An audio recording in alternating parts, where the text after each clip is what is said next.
कृष्णा हरे हरे, हरे राम राम राम हरे हरे। हरे कृष्णा कृष्ण कृष्ण हरे हरे, हरे राम राम राम हरे हरे। हरे कृष्णा। सबका बहुत बहुत धन्यवाद। नामाचार्य हरिदास ठाकुर का जय, श्रील प्रभुपाद की जय, हरि नाम संकीर्तन की जय, संवेद भक्त वृंद की जय। हरे कृष्णा। सादर प्रणाम सभी भक्तों को। हरे कृष्णा। हरे कृष्णा कोटि माता जी, कोटि बहुत धन्यवाद बहुत माता धन्यवाद। जी। कोटि कोटि धन्यवाद। बहुत सुंदर। पूर्ण आशा है कि ऐसे ही आपकी सेवा हमें मिलती रहेगी और हम सभी लाभान्वित होते रहेंगे। तो हरि बोल अब प्रभु जी। अभ्यास पीठ से परम पूज्य अनुराधा माता जी से निवेदन कि आज की क्लास को पूर्ण किया जाए। बहुत ही सुंदर और बहुत ही आज बृहद अध्याय है। भगवान बहुत अच्छे तरीके से अर्जुन को हम सबके लिए बता रहे हैं, तो सभी कृपया जिज्ञासा पूर्ण आज श्रवण करते हैं। हरे कृष्णा माता जी, हरे दंडवत कृष्णा प्रणाम। प्रभु जी, बहुत बहुत धन्यवाद सबको, बहुत बहुत धन्यवाद माता जी को, और जो है सभी माता जी लोग को जिन्होंने भजन गाया और इतना सुंदर श्लोक का श्रम जो है पाठ किया, सबको धन्यवाद। और शुरू करते हैं आज का सत्र हम मंगलाचरण से। ओम नमो भगवते वासुदेवाय, ओम नमो भगवते वासुदेवाय, ओम नमो भगवते वासुदेवाय। ओम अज्ञानातिमिरान्धस्य ज्ञानञ्जनं शलाकया चक्षुरुन्मीलितं येन तस्मै श्रीगुरुवे नमः। श्रीचैतन्यमनोभीष्टं स्थापितं येन भूतले स्वयं रूपः कदा मह्यं ददाति स्वपदान्तिकम्। वन्देऽहं श्रीगुरु श्रीयुतपदकमलं श्रीगुरून् वैष्णवांश्च श्रीरूपं साग्रजातं सगण रघुनाथ अन्वितं तं सजीवं साद्वैतं सावधूतं पर्जनसहितं कृष्ण चैतन्य देवं श्रीराधा कृष्ण पादान सगण ललिता श्री विशाखा अन्वितांश्च। हे कृष्ण करुणा सिंधु दीनबंधु जगतपते गोपेश गोपिका कांत राधा कांत नमस्तुते। तप्त कांचन गौरांगी राधे वृंदावनेश्वरी विश्वानुसुते देवी प्रणमामि हरिप्रिये। नमो विष्णुपादाय कृष्णपृष्ठाय भूतले श्रीमति भक्ति वेदांत स्वामिन् इति नामिने। नमस्ते सरस्वती देवे गौरवाणी प्रचारिणे निर्विशेषा शून्यवादी पाश्चात्यदेशतारिणे। जय श्री कृष्ण चैतन्य प्रभु नित्यानंद श्री अद्वैत गदाधर शिवासादि गौर भक्त वृंद। हरे कृष्ण कृष्ण कृष्ण हरे हरे, हरे राम राम राम हरे हरे। हरे कृष्ण कृष्ण कृष्ण हरे हरे, हरे राम राम राम हरे हरे। तो आज भगवत गीता समझने की इस यात्रा के हम अंतिम पड़ाव पर पहुंच गए हैं, और इस 18 दिनों में हमने एक साथ जो है वो 18 कदम चले हैं और भगवान की वाणी को समझने का प्रयास किया है। आज का भी इस सत्र हम जैसे हमेशा करते हैं अपने पूज्य जगत आध्यात्मिक गुरु श्रील प्रभुपाद जी का आशीर्वाद लेते हैं, उनका चरण वंदन करते हैं, और श्री श्री राधा गोविंदा मंदिर के अध्यक्ष और इस ऑनलाइन पाठ्यक्रम के जनक पूज्य नमो निष्ठा दास प्रभु जी को नमन करते हैं, उनसे आशीर्वाद मांगते हैं।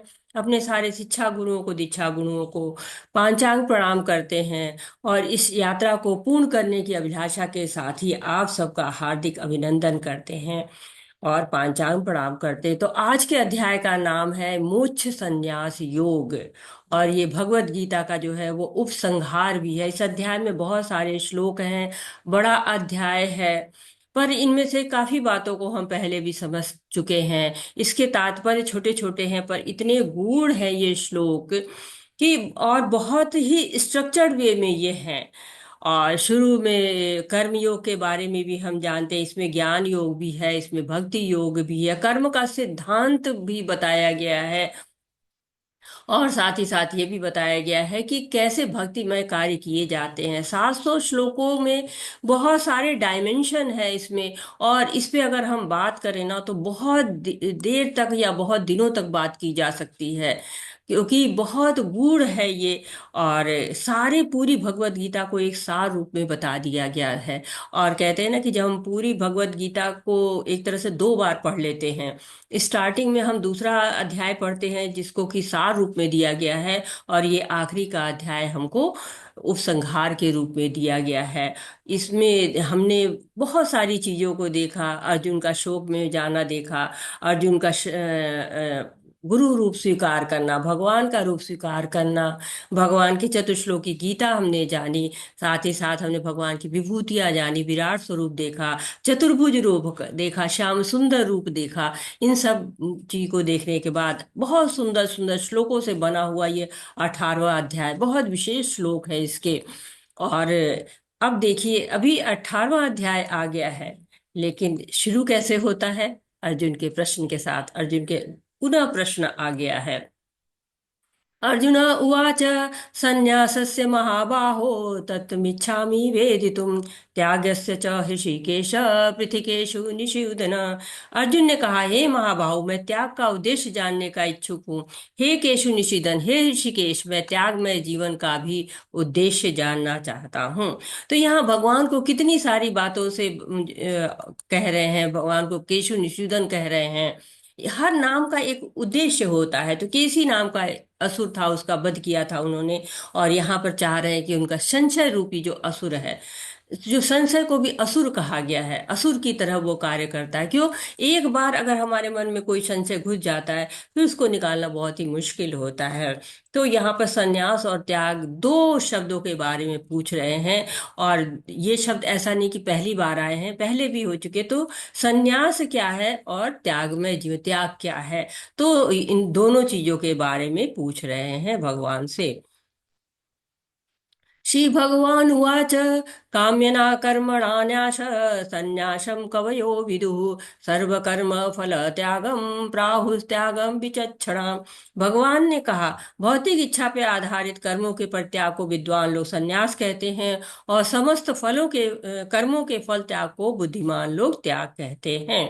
तो यहाँ पर बताया जा रहा है कि संन्यास का मतलब है कि ये नहीं लगाना चाहिए कि हाँ, घर परिवार छोड़ के हम एकांत स्थान पे चले जाएं, बल्कि जो कर्म फल की इच्छा है उसको, जो हम कर्म करते हैं ऐसे जिसमें कर्म फल की इच्छा नहीं होती है, उसको त्याग कर देते हैं, वही जो है वो त्याग कहलाता है।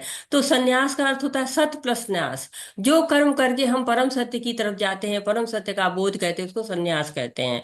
तो कर्म का त्याग नहीं करना है, कर्म फलों के की आकांक्षा जो हमारे अंदर होती है कि हमको उसका, कर्म फलों का हमको स्वाद मिले, और कभी सुख के रूप में मिलता है, कभी दुख के रूप में मिलता है, वो हमको मिले, उसको त्याग करने की बात कही जा रही है।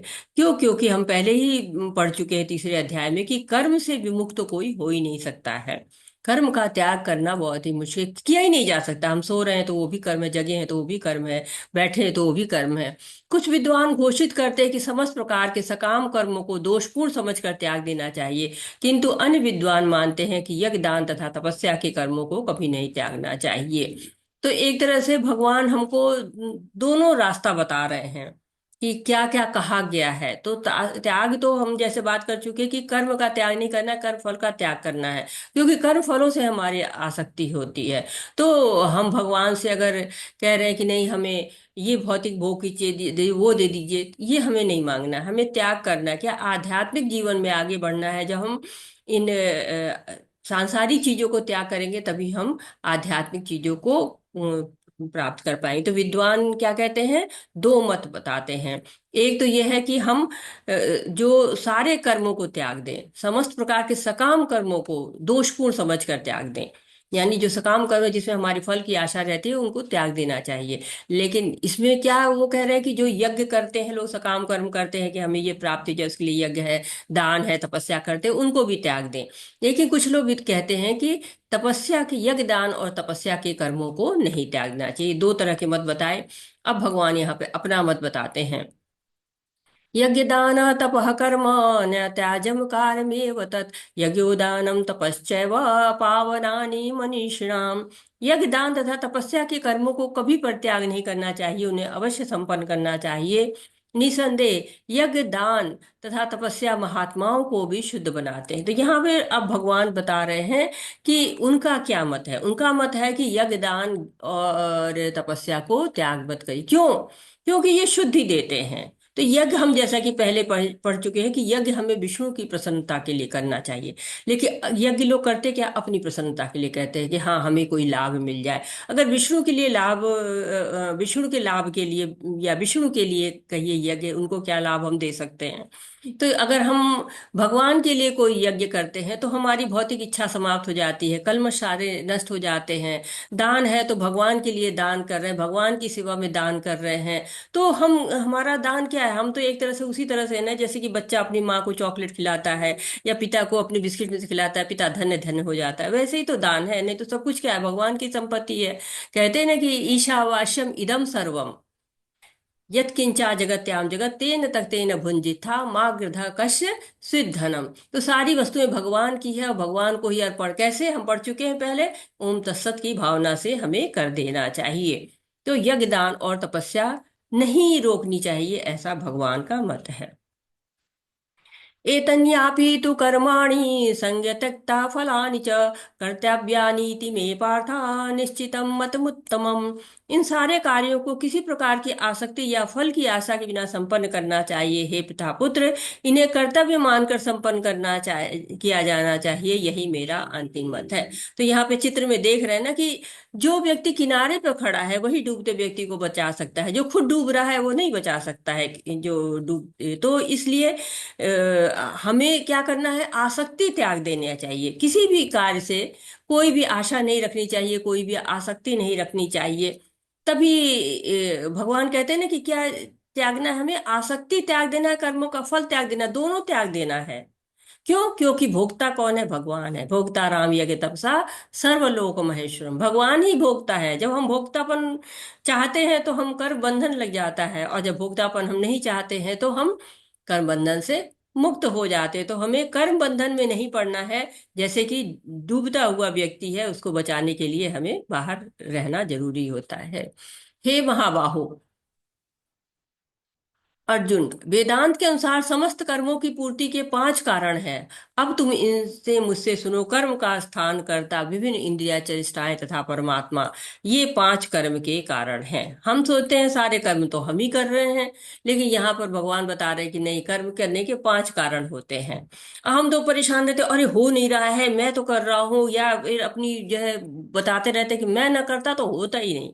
लेकिन भगवान कह रहे नहीं, पांच कारण है। पहला तो क्या? कर्म का स्थान है। जब हम कोई काम करना चाहते हैं तो हमें कर्म का स्थान चाहिए ना, कोई स्थान चाहिए जिसमें हम कर्म कर रहे हैं। अगर हम जो है वो पढ़ाई कर रहे हैं तो हमें स्कूल चाहिए जहाँ पे हम करेंगे। अगर हम कंपटीशन देने जा रहे हैं, कोई एग्जाम देने जा रहे हैं, तो हमें एक सेंटर चाहिए होता है, वो कर्म का स्थान होता है। क्रिकेट खेलने जा रहे हैं तो क्रिकेट का मैदान होता है, वो कर्म का स्थान होता है। अब दूसरा हो जाता है कि कर्ता। कर्ता कौन है? हम जो है वो स्वयं कर्ता होते हैं। तो हो सकता है कि हमारी तैयारी ना हो पाए, हो सकता है कि हमारा जो है वो मन न हो, ऐसा कोई भी कारण होता है। परीक्षा में जा रहे हैं, ठीक से तैयारी ना हो पाई हो, तो हम कहेंगे क्या करेंगे, अगले साल एग्जाम देंगे, इस साल तो हमारी ठीक से तैयारी नहीं है। तीसरा कारण हो जाता है इंद्रियां। भाई ये इंद्रियां के बिना तो कोई कार्य हो ही नहीं सकता ना। इंद्रियां साथ न दे, जाड़ा है लिख नहीं पा रहे हैं, गर्मी है पसीना आ रहा है, खांसी आ रही है, अकड़ाहट है, बुखार है, तो शरीर साथ नहीं दे रहा है, नहीं इंद्रियां काम नहीं कर रही, नहीं हो पाएगा। पैर जो है वो अभी मैंने सुना एक डिवोटी, उनके बच्चे के पैर में प्रॉब्लम आ गई, प्लास्टर चढ़ गया, मुश्किल, कैसे एग्जाम दे। तो ये जो है इंद्रियां भी साथ न दे तो भी मुश्किल हो जाता है। उसके बाद चौथा होता है चेष्टा। अब जो है इंद्रियां हैं आपके शरीर में, इंद्रियां तो हैं, बैट खेलने गए क्रिकेट के स्थान में हैं, अब जो है वो चेष्टा ही नहीं हो पा रही है, बैठ लग ही नहीं रहा है, काम हो ही नहीं रहा है। तो अब वो भी जो है परेशानी है। पानी पीना चाह रहे हैं, हाथ काम नहीं कर रहा है, जो चेष्टा है नहीं हो पा रही, हाथ से नहीं उठ पा रहा है पानी। तो भगवान न चाहे ना तो एक उंगली भी नहीं हम उठा सकते हैं। और पांचवा कारण जो है परमात्मा, खुद परमात्मा होते हैं। सब चीज ठीक ठाक है, सारा जो है हमारा कर्म का स्थान भी ठीक है, कर्ता भी बिल्कुल सही है, कोई दिक्कत नहीं, इंद्रियां भी हमारी बिल्कुल सही कार्य कर रही हैं, चेष्टा भी कर रहा है जीव। लेकिन परमात्मा जो है अंतिम है, अगर वो नहीं दे रहे हैं, अनुमति नहीं दे रहे हैं। उपदिष्टाचो अनुमंताचा, भगवान दिष्टा भी है अनुमंता भी है। अगर वो नहीं दे रहे हैं, इसका अनुमति नहीं दे रहे हैं, तो कार्य नहीं हो सकते। जैसे यहाँ पर है, यहाँ पे दिखा रहे हैं कि एक कर्म का स्थान है, यहाँ पे पुल बनना है, पुल के लिए नदी भी है, जमीन भी है, इंजीनियर भी आ गए, श्रमिक भी आ गए, चेष्टा भी हो रही है। तो सब कुछ है, लेकिन भगवान की अनुमति सबसे पहले जरूरी होती है। अगर भगवान की अनुमति ना हो तो कोई कार्य नहीं हो सकता। अतः जो इन पांच कारणों को न मानकर अपने आप को ही एकमात्र कर्ता मानता है, वह निश्चय ही बहुत बुद्धिमान नहीं होता है और वस्तुओं को सही रूप में नहीं देखता है। तो अब अगर आपके पास सब चीजें हैं और अपने आप को आप मान रहे हैं कि अरे मैं तो बहुत अच्छा हूं, मैं इस कार्य को बहुत अच्छी तरह से कर सकता हूं, तो क्या है, नहीं। कहते अहंकार है ये। हम पहले पढ़ चुके, प्रकृति क्रिया माणानी गुणे कर्माणि सर्वशः अहंकार विमूढ़ आत्मा क्रिया हनति मन्यते। तो वास्तव में कर कौन रहा है? प्रकृति के सारे गुण कर रहे हैं, लेकिन अहंकार के कारण हम सोच रहे हैं कि हम कार्य कर रहे हैं। और इसीलिए जब हमें असफलता मिलती है तो हम बहुत दुखी होते हैं। क्यों? क्योंकि हमें लगता है कि हम असफल हुए हैं, हमसे कार्य नहीं हुआ है। इसलिए हम स्वयं को दोषी मानने लगते हैं। ज्ञान, ज्ञेय और ज्ञाता, ये तीनों कर्म को प्रेरणा देने वाले कारण हैं। इंद्रियां, करण, कर्म तथा कर्ता, ये तीनों कर्म के संगठक हैं। तो हर कार्य को करने के लिए हम कहते हैं ना, कोई कोई प्रेरणा होनी चाहिए। बिना प्रेरणा के, कहते हैं ना कि प्रेरणा मिल जाए, तो प्रेरणा कभी शास्त्र से प्राप्त होती है, कभी गुरु से प्राप्त होती है। मनुष्य जो है सोचता है, अनुभव करता है, इच्छा करता है, और फिर उसमें कोई प्रेरणा मिल जाती है, तो कार्य हो। तो ज्ञान, ये और ज्ञाता, ये तीनों जो है वो क्या है? प्रेरणा है। ज्ञान क्या है? भगवान ने बताया है हमें ज्ञान, हमने पहले पढ़ा हुआ कि ये सब ज्ञान है। ये क्या है? ज्ञान का उद्देश्य भगवान की प्राप्ति है, और इसको जो जान जाता है वो ज्ञाता होता है। और संगठक, यानी कि अगर हम कोई रेसिपी बनाते हैं तो उसमें क्या क्या चीज ये चाहिए, ये बताई जाती है ना रेसिपी में, तो उसको संगठक कहते हैं। तो इंद्रियां हैं, कर्म और कर्ता, ये रेसिपी होती है। इसमें ये तीनों चीजें भी बहुत जरूरी होती हैं, तभी कोई कार्य हो पाता है। प्रकृति के तीन गुणों के अनुसार ही ज्ञान, कर्म तथा कर्ता के तीन तीन भेद हैं। अब तुम इन्हें मुझसे सुनो। जिस ज्ञान से अनंत रूपों में विभक्त सारे जीवों में एक ही अविभक्त आध्यात्मिक प्रकृति देखी जाती है, उसे ही तुम सात्विक जानो।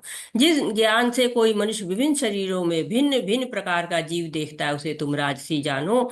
और वह ज्ञान जिससे मनुष्य किसी एक प्रकार के कार्य को अति तुच्छ है, सब कुछ मानकर सत्य को जाने बिना उसमें लिप्त रहता है, वो तामसी कहलाता है।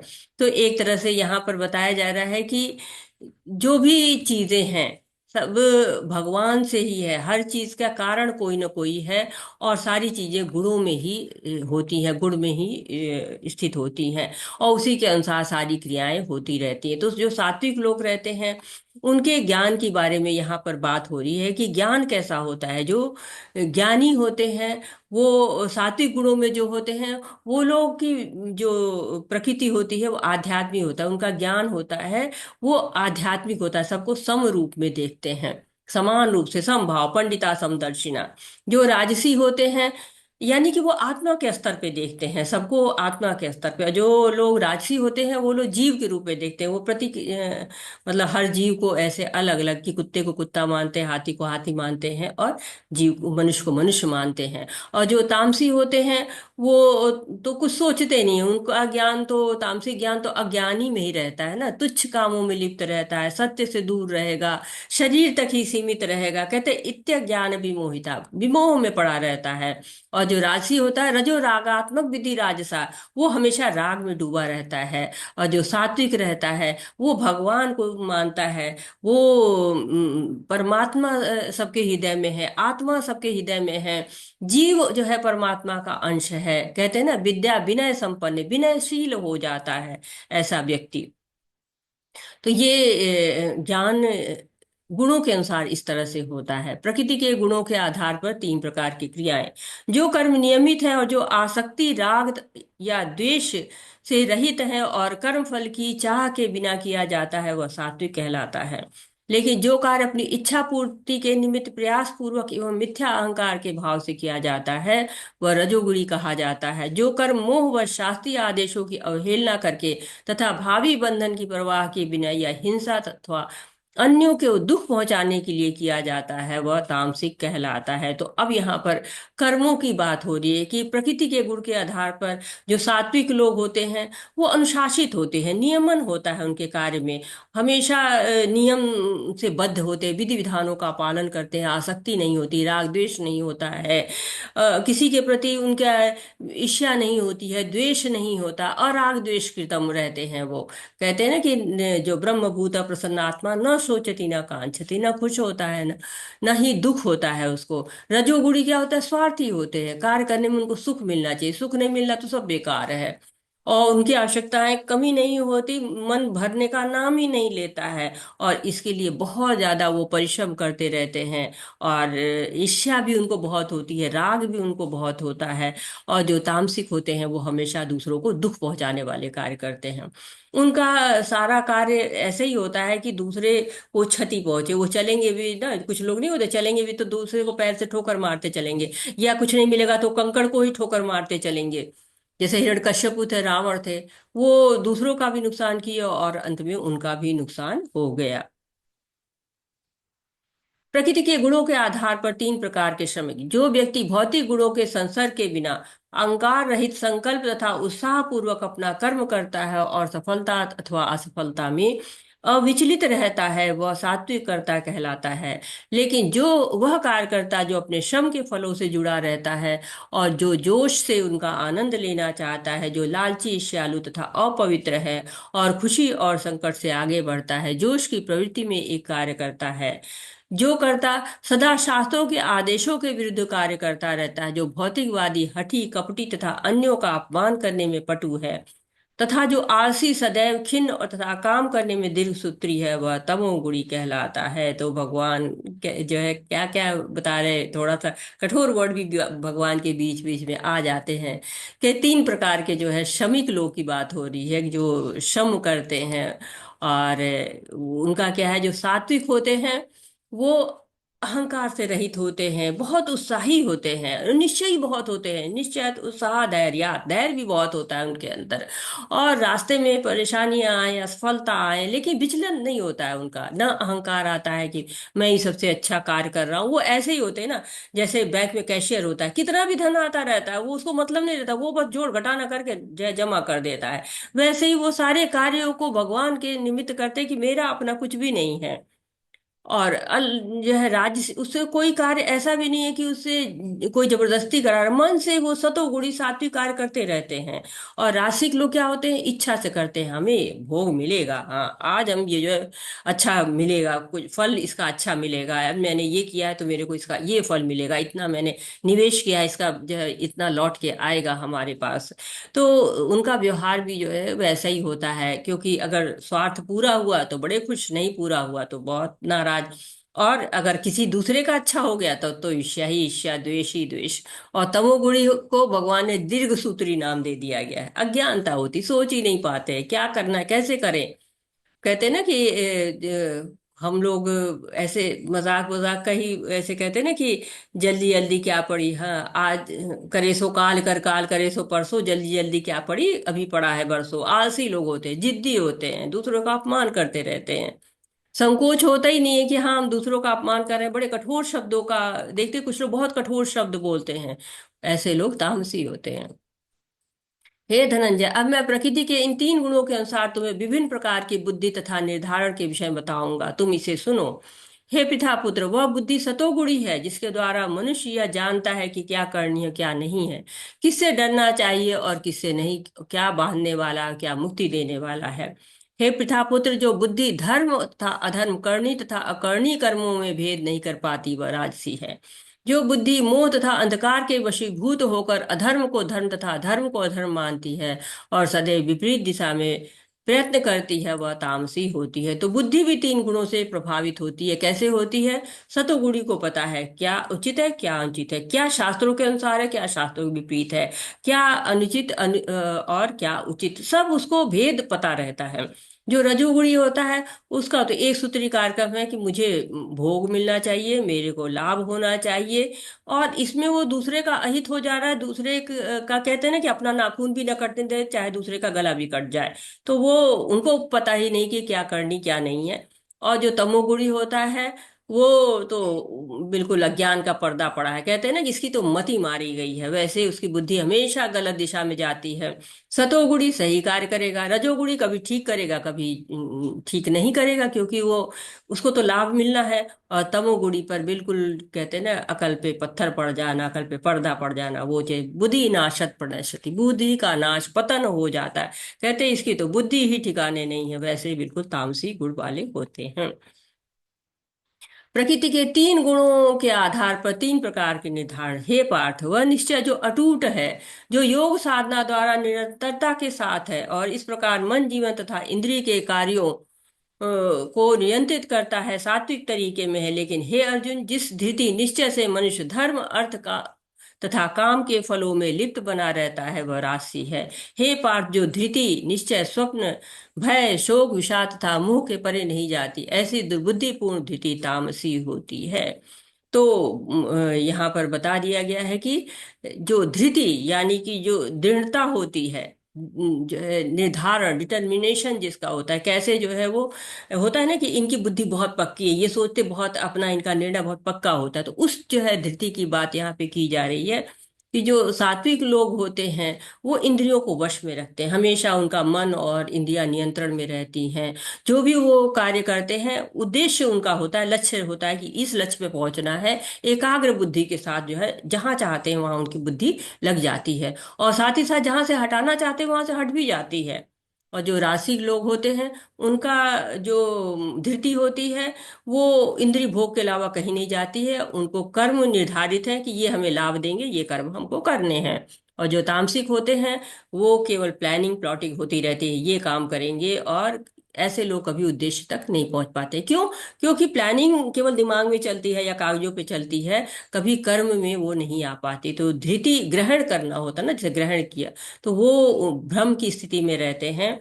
इसलिए कहते हैं कि दुर्बुद्धि दुर्मेधा धृति। तो दुर्बुद्धि भी होती है उनकी और धृति भी दुर्मेधा होती है। अब हमको लगता होगा कि केवल बुद्धि ज्ञान कर्म कर्ता यही सब होते हैं, लेकिन हमारी जो खुशियां होती हैं हम कभी सोच भी नहीं सकते हैं ना, जब तक हम भगवत गीता नहीं पढ़े, कि हमारी खुशियां भी जो है, तीन गुणों में हमारे होती हैं। जो प्रारंभ में विष जैसा लगता है लेकिन अंत में अमृत के समान है, और जो मनुष्यों में आत्म साक्षात्कार जगाता है, वह सात्विक सुख कहलाता है।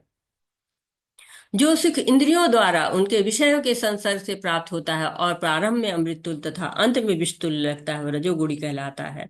तथा जो सुख आत्म साक्षात्कार के प्रति अंधा है, जो प्रारंभ से लेकर अंत तक मोह कारक है, और जो निद्रा आलस्य तथा मोह से उत्पन्न होता है, वह तामसी कहलाता है।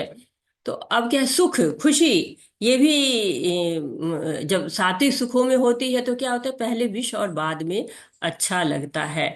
तो बद्ध जीव तो वैसे भी पहले सुख बहुत तलाशता है ना, जब जब तक उसको गुण शुद्ध नहीं हो पाते हैं, सात्विक नहीं हो पाते हैं, तब तक वो भोग के प्रति ही लालायित रहता है। लेकिन जब सात्विक सुख आ जाते हैं तो होता है, सात्विक सुख में पहले कष्ट होता है, जैसे मंगल आरती के लिए सुबह से उठना है, अरे सुबह उठना बहुत ही मुश्किल है, कैसे उठे। तो वो उसको उठना बहुत मुश्किल होता है, सच बोलना है, सच बोलना बहुत कष्टकारी होता है शुरू शुरू में, कैसे कहें कि मेरे से ये काम हो गया, गलत हो गया, कैसे बोले। लेकिन जब हम सच एक बार बोल देते हैं तो बहुत सारे कष्टों से निजात पा जाते हैं, क्योंकि एक सच कहते हैं ना कि एक झूठ को छुपाने के लिए 10 झूठ बोलना पड़ता है। तो कई तरह के विचलन से बच जाते हैं। अगर सुबह उठते हैं तो बहुत कष्टकर लगता है। लेकिन जब हम मंगल आरती में जाते हैं तो परिणाम इतना अच्छा रहता है, धीरे धीरे वो हैबिट में आ जाता है। और बिना मंगल आरती के, बिना सुबह सुबह भगवान के दर्शन के दिन ही पूरा नहीं लगता है। तो बहुत सुख मिलने लगता है उससे। राशि सुख होता है कि जब इंद्रिय सुख मिला, मतलब इंद्रियां जब इंद्रिय विषयों को प्राप्त कर लेती हैं, तो बस वो ही सुख मिलना होता है। और ये सुख भोगते भोगते भोगते भोगते क्या होता है, एक दिन थक जाते हैं, रुचि समाप्त हो जाती है। जो मिठाई बहुत अच्छी लगती है, एक समय ऐसा आता है कि मिठाई खाने का मन ही नहीं करता है। जो बेड पे सोते बड़ा आनंद आता है, बेड खरीदा बड़ा आनंद आया, कितना अच्छा। गाड़ी नई नई आई, पार्किंग में खड़ा की, बड़ा आनंद आया। 4 दिन बाद वो गाड़ी खड़ी है, उस पर धूल पड़ी हुई है, साफ करने का भी मन नहीं करता है। तो ये क्या होता है, शुरू में बड़ा अच्छा लगता है, लेकिन बाद में फिर विष जैसा कष्ट हो जाता है। तमोगुणी क्या है, राग द्वेष की मात्रा बढ़ गई, और तो वो थोड़ा सा उन्होंने इधर घूमते रहेंगे, नशा करते रहेंगे, या जो है हमेशा आलस्य में रहेंगे। जो कहते हैं दिन भर सो रहे हैं, उसी में आनंद अनुभव कर रहे हैं कि हाँ हमने तो दिन भर सो लिया बहुत ही। तो न उनको सुख का पता ही नहीं है, न शुरू में सुख मिलता है ना बाद में सुख मिलता है। सतोगुणी पहले जो है सुखी दुखी रहता, बाद में सुखी। रजोगुणी पहले सुखी बाद में दुखी। और तमोगुणी दुखी दुख। क्यों, मोह बहुत ज्यादा है, बुद्धि है ही नहीं है। और उसी जो आपका दुख है उसी को सुख मानने लगते हैं। जैसे इंद्र थे, उनको श्राप मिला, उनको सुअर का जो है मिल गया शरीर, उसी में खुश है। नारद मुनि आते हैं, कहते हैं चलो यहाँ से, कहाँ तुम इंद्र के पद पे, इतने बड़े पद पे, तुम यहाँ सुअर बन के लौट रहे हो कीचड़ में। तो कह रहे बड़ा सुख है, अभी तो मेरे बड़े काम है, अभी हमारे सब बाल बच्चे हैं, उनको व्यवस्थित करना है, इनके साथ बहुत आनंद है। तो बड़ी मुश्किल से वो छोड़ के जाते हैं उनको। हरे कृष्णा, कोई पढ़ना चाहता है? रूमा माता जी पढ़िए, माता जी हरे कृष्णा। हरे कृष्णा माता जी, सादर प्रणाम। माता जी वो अर्थ पढ़ना है। हाँ माता जी। शांति प्रियता, आत्म संयम, तपस्या, पवित्रता, सहिष्णुता, सत्यनिष्ठा, ज्ञान विज्ञान तथा धार्मिकता, ये सारे स्वाभाविक गुण हैं जिनके द्वारा ब्राह्मण कर्म करते हैं। वीरता, शक्ति, संकल्प, दक्षता, युद्ध में धैर्य, उदारता तथा नेतृत्व, ये क्षत्रियों के स्वाभाविक गुण हैं। कृषि कृषि करना, गौरक्षा तथा व्यापार वैश्यों के स्वाभाविक कर्म हैं, और शूद्रों का कर्म श्रम तथा अन्यों की सेवा करना है। हरे कृष्णा। हरे कृष्णा माता जी, बहुत बहुत धन्यवाद। शमोदमस्तप शौचम क्षार्ते राजरमेव च ज्ञान विज्ञानम आसित्यम ब्रह्म कर्म स्वभावजम। तो जो ब्रह्म कर्म, जो ब्राह्मण है, उनके लिए बताया गया है कि वो, अभी हम एक तरह से समझिए कि वर्णाश्रम की बात हो रही है ना, चातुर्वर्ण में आज सिस्टम कहा गया है ना। तो वो गुण और कर्म के आधार पर बनाए गए थे। उनका उद्देश्य था कि भगवान की प्राप्ति लोग अपने अपने गुणों के अनुसार में करें। तो यहाँ इस श्लोक में एक तरह से गुण बताए गए कि ब्राह्मणों के क्या गुण होते हैं। सतुगुणी होते हैं, इनका एक तरह से जन्म से कोई संबंध नहीं होता है कि ये जन्म में, जन्म के अनुसार ब्राह्मण नहीं, कर्मों के अनुसार ब्राह्मण। कहीं भी जो शास्त्र है वो जन्म के अनुसार फिर वर्णाश्रम की व्याख्या नहीं करते। तो ये शांति प्रियता है, आत्म संयम है, तपस्या है, और इस तरह के जो गुण होते हैं ये ब्राह्मणों में पाए जाते हैं। ज्ञान है, विज्ञान है, धार्मिकता है। और जो क्षत्रिय होते हैं वो शौर्य, तेजो, धृति, दाक्षम, युद्धे चाप्य पलायनम, दानमीश्वर भावश्च, छात्र कर्म, छात्रम कर्मम स्वभावजम। तो जो क्षेत्रीय होते हैं उनमें हमेशा एक नेता का गुण होता है, रक्षा करने का उनको कार्य मिला हुआ होता है। तो ये क्षत्रिय होते हैं। और जो वैश्य होते हैं, कृषि गौरक्ष वाणिज्यम वैश्य कर्म स्वभावजम, कृषि करना, गौ की रक्षा करना, व्यापार करना, ये वैश्यों का कार्य होता है। परिचार्यात्मकम कर्म शुद्ध शापी स्वभावजम। और परिचर्या का जो ये तीन आश्रम है, ब्राह्मण है, 3 वर्ण है, ब्राह्मण, क्षत्रिय और वैश्य, इन तीनों को के जो सहायता का कार्य है वो शूद्रों का होता है। तो जो ब्राह्मण होते हैं वो सतोगुणी होते हैं। जो क्षत्रिय होते हैं उनके अंदर राजसी गुण होता है। और जो वैश्य होते हैं उनमें रजोगुण और तमोगुण का मिश्रण होता है। क्षत्रिय रजोगुणी होते हैं और वैश्य रजोगुणी और तमोगुणी का मिश्रण में होते हैं। और जो शूद्र होते हैं वो तमोगुणी होते हैं। तो इस तरह से चार वर्ण होते हैं और इन चार वर्णों के कार्य होते हैं। यत् प्रवृत्ति भूतानां येन सर्वमिदं ततं सर्वकर्मणा तमभ्यर्च्य सिद्धिं विन्दन्ति मानवः। जो सभी प्राणियों का उद्गम है और सर्वव्यापी है, उस भगवान की उपासना करके मनुष्य अपना कर्म करते हुए पूर्णता प्राप्त कर सकता है। तो एक तरह से चार गुण, चार जो है वर्ण गुण और कर्म के आधार पर बनाए गए हैं। और उनका उद्देश्य बनाया क्यों गया? इसलिए उद्देश्य बनाया गया कि वो भगवान की प्राप्ति अपने अपने गुणों के आधार पर कर सके और भगवत प्राप्ति कर सके। तो शास्त्रों में हर व्यक्ति का अपना अपना कर्तव्य होता है, और उस कर्तव्य की सेवा, जैसे कि ब्राह्मण है, अब ब्राह्मण हिंसा नहीं कर सकता, लेकिन क्षत्रिय को हिंसा कर सकता है क्योंकि उसको रक्षा करनी है। तो इसलिए सब अपने अपने जो भी गुण में जो पारंगत है, उस गुण को करते करते वो भगवान को प्राप्त कर सकता है। श्यान सर्वधर्मो विगुणा पर धर्मात् स्वनिष्ठितात् स्वभावनियतं कुर्वान् प्नोति किल्बिषम्।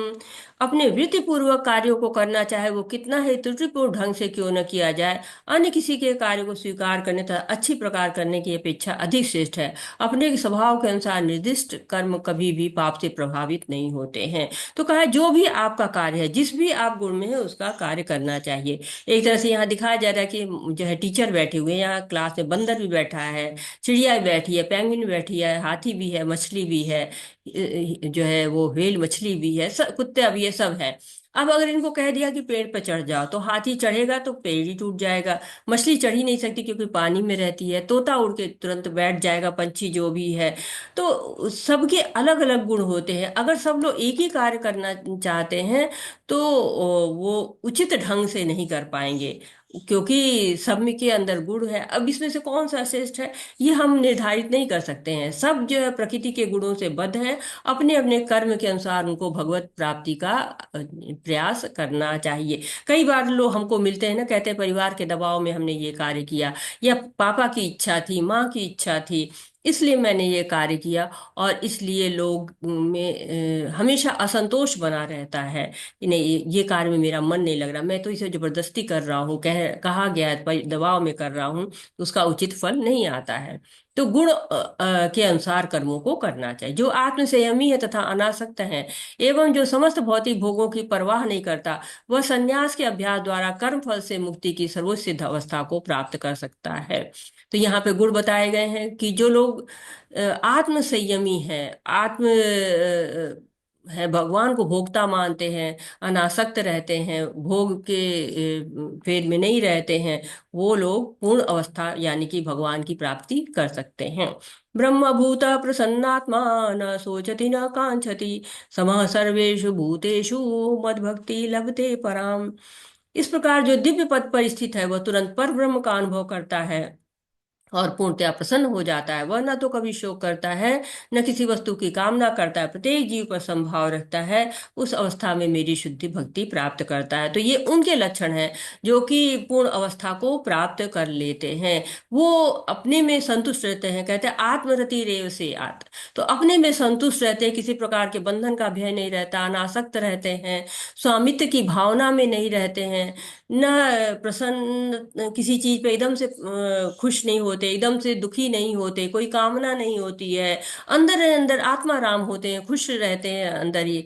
जब हम 5वां अध्याय पढ़ते हैं तो उसमें भी ऐसे लोगों का वर्णन किया गया है, जो लोग अपने आप में प्रसन्न रहते हैं, ब्रह्मभूत अवस्था को प्राप्त कर लेते हैं।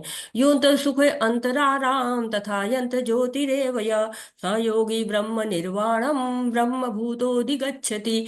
तो इन लोग के जो वर्णन किया गया है, जो ब्रह्मभूत लोग हैं, जिन्होंने सिद्धि को, ब्रह्म की अवस्था को प्राप्त कर लिया है, अब वो भक्ति करते करते धीरे आगे भगवान को प्राप्त कर सकते हैं, उसका भी वर्णन यहाँ पे बताया गया है। भक्त्या माम अभिजानाति यावनश्चास्मि तत्त्वतः ततो मा तत्त्वतो ज्ञाता विशते तदनंतरम। केवल भक्ति से मुझ भगवान को यथारूप में जाना जा सकता है। जब मनुष्य ऐसी भक्ति से मेरे पूर्ण भावनामृत होता है तो वो वैकुंठ जगत में प्रवेश कर लेता है। बड़ी अच्छी बात बताई है यहाँ से, बड़ा सुंदर लगता है ये श्लोक कि भगवान ने सारे योगों को बारे में बता के, कर्म योग, ज्ञान योग, अष्टांग योग और सब पे चर्चा की। और अब यहाँ पे भगवान बता रहे हैं कि देखो, मुझको जानेगा कौन? जानेगा वही जो कि भक्ति करके मुझे जान पाएगा। भगवान कभी नहीं कहते हैं कि ध्याना योगी जान आती या कर्मा योगी जान आती, नहीं, भक्त्या माम भी जान आती। जो भक्ति योग करता है वही भगवान को जान पाता है। भगवान भक्त वत्सल है, कर्म योगी वत्सल या ये ध्यान योगी वत्सल नहीं है भगवान। तो कहते हैं, ऐसे लोग ही भगवान के बैकुंठ में प्रवेश करते हैं। जो भगवान का जगत है वहां पर भगवान एंट्री हो जाती है ऐसे लोगों की। सर्वकर्म्यापि सदा सर्वकर्माण्यपि सदा कुर्वाणो मद्व्यपाश्रयः मत्प्रसादाद् वाप्नोति शाश्वतम पदम व्ययम्। मेरा शुद्ध भक्त मेरे संरक्षण में समस्त प्रकार के कार्यों में संलग्न रह के मेरी कृपा से नित्य तथा अविनाशी धाम प्राप्त करता है। तो कुछ और करने की जरूरत ही नहीं है, भगवान के संरक्षण में चले जाओ। जैसे बच्चे पिता के संरक्षण में रहते हैं, माता के संरक्षण में रहते हैं, तो क्या होता है, भगवान जो है वो बता रहे, आओ मेरे संरक्षण में आओ। क्योंकि भगवान पहले कह चुके, ना हम प्रकाशम सर्वस्य योग माया समावृता। योग माया से ढके रहते हैं भगवान, सबके सामने नहीं आते हैं। तो भक्ति ही करेंगे जब हम, तब भगवान जो है कहते हैं ना, भक्त्या माम भी जानते, भक्त मुझे जान पाएंगे, जैसे हमने अभी पढ़ा हुआ था। तो भक्ति करते करने से भगवान कह रहे कि बस तुम मुझे प्राप्त कर लोगे, मेरे अविनाशी धाम को प्राप्त करोगे। और भगवान अपने धाम के बारे में ऑलरेडी पहले ही बता चुके हैं कि मेरा धाम जो है चिंतामणि धाम है, सुरभि गाय है माँ। मच्चित्त सर्व दुर्गाणि मत प्रसादा तरिष्यसि अथ चेत्त्वम अहंकारं शोषसि विनच्छसि। यदि तुम मुझसे भावना भावित होगे तो मेरी कृपा से तुम बद्ध जीवन के सारे अवरोधों को लांघ जाओगे। लेकिन तुम मिथ्या अहंकार बस ऐसी चेतना में कर नहीं करोगे तो मेरी नहीं सुनोगे तो तुम विनिष्ट हो जाओगे। भगवान कितनी बड़ी बात कह रहे हैं, तुम विनिष्ट हो जाओ, कितना कठोर शब्द है। मेरी बात मानो, जैसे पिता कहते हैं ना। ऐसा नहीं कि पिता चाहते हैं कि नहीं आप विनिष्ट हो जाओ, नहीं, भगवान बच्चा का को कभी अनिष्ट देख ही नहीं सकता पिता। तो हम बच्चे हैं, उनको वो अनिष्ट नहीं दे सकते। लेकिन पिता का कार्य समझाना भी तो है, सही रास्ते पर भी ले जाना है। पिता है, गुरु है, शास्त्र है, भगवान है, ये हमारे लिए जो है रास्ते बनाते हैं। ईश्वर सर्वभूतानां हृदय देशे अर्जुन तिष्ठति भ्रामयानस्य सर्वभूतानि यंत्रारूढ़ानि मायया। हे अर्जुन, परमेश्वर प्रत्येक जीव के हृदय में स्थित है और भौतिक शक्ति से निर्मित यंत्र में सवार की भांति बैठे समस्त जीवों को अपनी माया से भरमा रहे हैं, घुमा रहे हैं। तो क्या है, हमारा शरीर है, ये शरीर एक यंत्र की तरह से है। इसमें दो क्षेत्र के हमने पढ़ा हुआ है ना, एक आत्मा है और दूसरा परमात्मा है। तो हम बिल्कुल स्वतंत्र नहीं हैं। हमको लगता है कि हम बड़े स्वतंत्र हैं, लेकिन क्या है, ये शरीर रूपी यंत्र है। और ये भगवान जो है वो इस यंत्र को घुमाने वाले हैं। होता है ना, बिजली आ जाती है तो मिक्सी चलने लगती है, वैसे ये शरीर जो है भगवान है, तो ये यंत्र घूमता रहता है और भगवान की बनी हुई ये माया है जिसमें हम हमेशा घूमते रहते हैं। तमेव शरणं गच्छ सर्वभावेन भारत तत्प्रसाद परा शांतिम स्थानम प्राप्यसि शाश्वतम। हे भारत, सब प्रकार से उसी की शरण में जाओ, उसकी कृपा से तुम परम शांति को और परम नित्य धाम को प्राप्त करोगे। तो किसकी शरण में जाना है? उसी की शरण में जाना है। कौन, किसकी शरण में? जो आपके हृदय में स्थित है। सर्वस्व चाहम हृदय सन्निविष्टो, हृदय में, अभी बताया ना, हृदय देशे अर्जुन तिष्ठति, हृदय में स्थित होता है, बस उसी की शरण लेना है।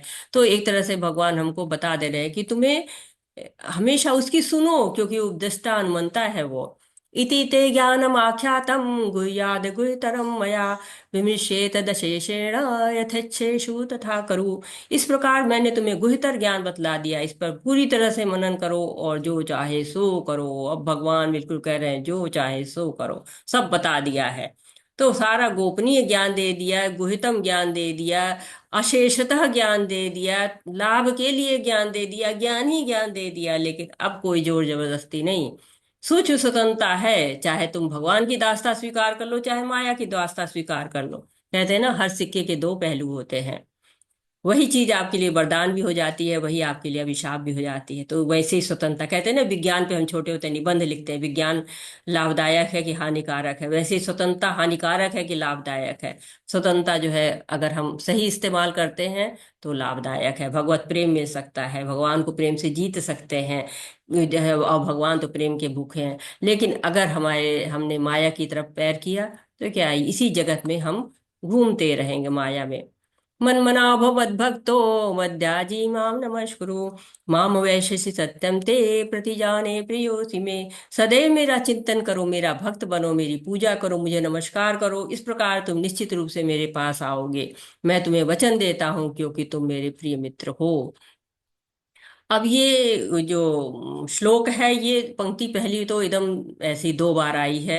और आप में से किसी को याद है कि ये कब आई थी इसके पहले? हरे कृष्णा। मधु माता जी, याद है कब आई थी ये पंक्ति? नहीं याद है माता जी। अच्छा, क्षमा चाहती हूँ। अत्रेय माता जी, कब आई थी ये? हरे कृष्ण माता जी 9.34। 9.34 में ये आती है, मन भराव मद भक्तो मद्याजी माम नमस्कुरु। तो 2 बार बोल रहे हैं भगवान, तो बहुत ही स्पेशल है। कह रहे हैं मेरे में मन लगाओ, मेरे भक्त बनो, मेरी पूजा करो, मुझे नमस्कार करो। भगवान पहले भी बोल चुके हैं। कि मन नहीं लगता है तो क्या करो, भक्ति के नियमों का पालन। पहले तो कह रहे मुझ में मन लगाओ, चिंतन करो, मेरा मन नहीं लगता है तो भक्ति के नियमों का पालन करो। वो भी नहीं हो रहा है तो पूजा अर्चना करो, वो भी नहीं हो रहा है तो मुझे नमस्कार करो, एनी हाउ कुछ करो। मेरे में आप आओ, मेरी तरफ आओ, मेरी सेवा करो, उससे प्रेम बढ़ेगा। तो भगवान की सेवा करनी चाहिए। और एक तरह से ये 2 श्लोक बहुत ही महत्वपूर्ण श्लोक है। इसके बाद भी जो श्लोक आ रहा है, ये समझिए कि एक तरह से ये श्लोक इसी के लिए पूरी भगवत गीता आई हुई है। अगर इसको आपने अपने अंदर धारण कर लिया तो आप भगवत गीता को समझ गए हैं। सर्वधर्मान परित्यज मामेकं शरणं व्रज, अहं त्वां सर्व पापेभ्यो मोक्षयिष्यामि मा शुच। समस्त प्रकार के धर्मों का परित्याग करो, मेरी शरण में आओ, मैं समस्त पापों से तुम्हारा उद्धार कर दूंगा, डरो मत। तो भगवान क्या कह रहे हैं, सारे एसेंस निचोड़ के रख के दे रहे हैं, गारंटी वारंटी सब दे रहे हैं, तुम्हारा उद्धार निश्चित है। तो बहुत सारे धर्म हैं, हमारे शरीर के धर्म है, परिवार का धर्म है, समाज का धर्म है, देश का धर्म है, सबको छोड़कर, या फिर आपने जो है तरह तरह के और धर्मों की बात की है भगवान ने भगवत गीता में, सब छोड़कर क्या करना है, भगवान की शरण ग्रहण कर। भगवान सभी पापों से उद्धार कर देंगे। हम जैसे जैसे शरीर बदलते हैं हमारे धर्म बदलते रहते हैं, पर भक्ति क्या है, शाश्वत है। भगवान की भक्ति करने से सारे धर्मों का पालन हमारा स्वयं ही हो जाता है। तो श्रद्धा और प्रेम के साथ भगवान की शरण ग्रहण करनी चाहिए। और जो हमारा प्रभुपाद जी ने तात्पर्य लिखे हैं, उसमें सनातन गोस्वामी हमको बताते हैं, जिसका चैतन्य चरितामृत में भी वर्णन है। आनुकूलस्य संकल्प प्रतिकूलस्य वर्जनम, रक्षिस्तीति विश्वासो गोप्तृत्वे वर्णम तथा आनिक्षेप कर्पण्यो शर विद्या शरणागति। कि अनुकूल चीजों का संकल्प बनाना चाहिए जो भक्ति में अनुकूल हो, और भक्ति के प्रतिकूल जो चीजें हैं उनको जो है नहीं अपनाना चाहिए। भगवान को ही अपना संरक्षक, अपना गुरु, अपना माता पिता सब मानना चाहिए, उन्हीं में वो मेरी रक्षा करेंगे ऐसा विश्वास होना चाहिए। कृष्ण को ही समर्पण करना चाहिए और विनम्र भाव से करना चाहिए। तो शरणागति आवश्यक है, भगवान की शरणागति हमें ले लेनी चाहिए। इदं ते नात्पस्काय न भक्ताय कदाचन, न चाशुष्वे वाच्यम न च मायोभ्यसूयति। यह गुह्य ज्ञान उनको कभी न बताया जाए जो न तो संयमी है, न एकनिष्ठ है, न भक्ति में रत है, और न ही उससे जो मुझे द्वेष करता है। तो भगवान एक तरह से बता रहे हैं कि सबको बताने की जरूरत नहीं, बड़ा गुप्त ज्ञान है ये। क्योंकि जो ईर्ष्या करेंगे, अभक्त हैं, वो समझ ही नहीं पाएंगे। तो उनको भक्त बना कैसे सकते हैं? हमें तो लगता है कि हमें कृष्ण को से सबको जोड़ना चाहिए, तो हम उनको थोड़ा सा प्रसाद खिला के थोड़ी धीरे धीरे उनको प्रेरित करके भगवान से जोड़ सकते हैं। जब वो इस लायक हो जाए कि हाँ भगवान की बातों को समझ पाए, तब उन्हें भगवान की बातों को बताना चाहिए। य इदं परम गुह्यं मद्भक्तेष्वभिधास्यति भक्तिं मयि परां कृत्वा मामे वैश्यति संशय। जो व्यक्ति भक्तों को यह परम रहस्य बताता है वह शुद्ध भक्ति को प्राप्त करेगा और अंत में वह मेरे पास आएगा। न च तस्मान् मनुष्येषु कश्चिन् मे प्रीकृतं भविता न च मे तस्माद् अन्य प्रियतरो भवि। इस संसार में उसकी अपेक्षा कोई अन्य सेवक न तो मुझे अधिक प्रिय है और न कभी होगा। तो भगवान क्या कह रहे हैं? भगवान की बातें सुननी चाहिए कि हम भगवान के बच्चे हैं, भगवान चाह रहे हैं हम उनके पास आएं। जो बच्चे भगवान से दूर हैं, जो जीवात्माएं भगवान के पास नहीं जा रही हैं, उनको भी जोड़ें, कितनी प्रसन्नता होगी। जैसे कोई रूठा हुआ बच्चा जो है आ जाता है पिता के पास तो कितनी प्रसन्नता होती है। तो वैसे ही हमें भी उनके बच्चे हैं, भगवान के बच्चे हैं, और सारे लोग भगवान के धराधाम पे जाना है उनको, उनका अंतिम गंतव्य यही है। तो हमारा कार्य है कि हम इसमें सहायक बने। प्रभुपाद जी का आंदोलन है, चैतन्य महाप्रभु का आंदोलन है कि इस आंदोलन में आप सबको जुड़ना चाहिए। आप नहीं कुछ और कर सकते तो कम से कम भगवान की महिमा सबको बताना चाहिए। हरे कृष्णा, जो संकीर्तन यज्ञ है उसके बारे में बताइए, हरे कृष्ण आंदोलन के बारे में सबके बताइए। तो हमको भी एक सिपाही बन जाना चाहिए प्रभुपाद जी के मिशन का, और इसमें जुड़ जाना चाहिए और भगवान का प्रिय बन जाना चाहिए। अधेशते च यमिमं धर्म्यं संवादमाययो ज्ञान यज्ञेन तेनाहमिष्टं शामिति मे मति। और मैं घोषित करता हूँ कि जो हमारे इस पवित्र संवाद का अध्ययन करता है वह अपनी बुद्धि से मेरी पूजा करता है। तो भगवान बता रहे हैं कि इसका ऐसा नहीं कि बताना ही है, जो इसको अध्ययन कर रहा है, इतना पवित्र है संवाद, ये भगवान की वाणी है, भगवान अपने हृदय को यहाँ पे उड़ेल के रखे हुए हैं, हम बुद्धि से उनकी पूजा कर रहे हैं। तो हमें एक संकल्प तो इतना लेना ही चाहिए कि हमें इसे प्रतिदिन पढ़ना चाहिए। ऐसा नहीं है कि हाँ, बहुत से लोग भगवत गीता खरीदते हैं, भागवतम खरीदते हैं, लाल कपड़े में बांध देते हैं, पूजा स्थल पर रख देते हैं, रोज दीपक दिखाते हैं, लेकिन पढ़ते नहीं है। तो हमें उसको पढ़ना है। क्यों? क्योंकि हम पढ़ेंगे तभी हम उसको व्यवहार में लाएंगे, और जब हम व्यवहार में लाएंगे तभी हम भगवत धाम जा पाएंगे। जो हमारा उद्देश्य है, हमारे जीवन का एकमात्र लक्ष्य है भगवान के धाम को जाना, उनको प्राप्त करना।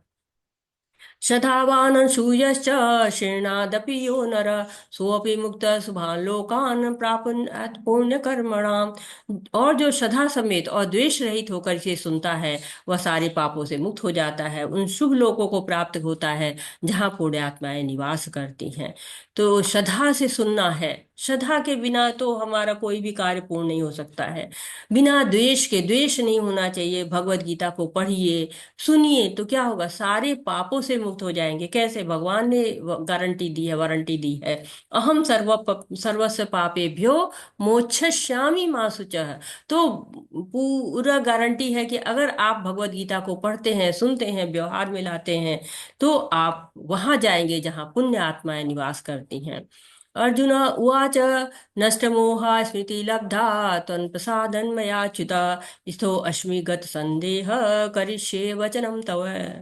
अर्जुन ने कहा, हे कृष्ण, हे अच्युत, अब मेरा मोह दूर हो गया, आपके अनुग्रह से मुझे मेरी स्मरण शक्ति वापस मिल गई। अब मैं संशय रहित तथा दृढ़ हूँ और आपके आदेशानुसार कर्म करने के लिए उद्यत हूँ। तो जो भगवत गीता शुरू हुई थी, मोह से शुरू हुई थी, और अर्जुन कह रहे हैं कि देखिए मेरा मोह दूर हो गया। भगवान जो है अर्जुन के मुंह से भगवत गीता की शुरुआत करते हैं और पूछते हैं क्या तुम्हारा मोह दूर हो गया।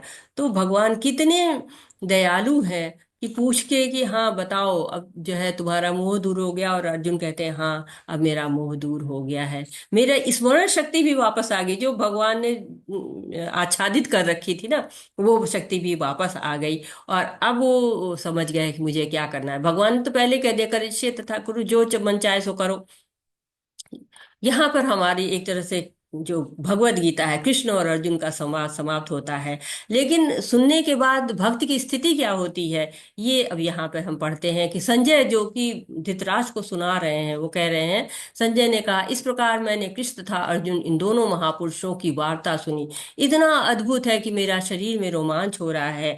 व्यास की कृपा से मैंने ये परम गुही बातें साक्षात योगेश्वर कृष्ण के मुख से अर्जुन के प्रति कही जाती सुनी। हे राजन, अब मैं कृष्ण तथा अर्जुन के मध्य हुई इस आश्चर्यजनक तथा पवित्र वार्ता का बारंबार स्मरण करता हूँ, जो प्रति क्षण आह्लाद से गदगद हो उठता है। तो अर्जुन जिन्होंने ये भगवत गीता सुनी है वो रोमांचित हो रहे हैं, कह रहे महापुरुष हैं, अर्जुन को भी महापुरुष कह रहे हैं, भगवान को भी महापुरुष कह रहे हैं, अपने गुरु को धन्यवाद दे रहे हैं कि अरे गुरु आपकी कृपा हुई तो मैंने योगेश्वर के मुख से साक्षात सुना। सोचिए हम जब पढ़ते हैं और हम गदगद हो जाते हैं, जब एक तरह से हमारे अंदर अजीब सी एक भावनाएं आती हैं जब अर्जुन और भगवान का संवाद समाप्त होता है।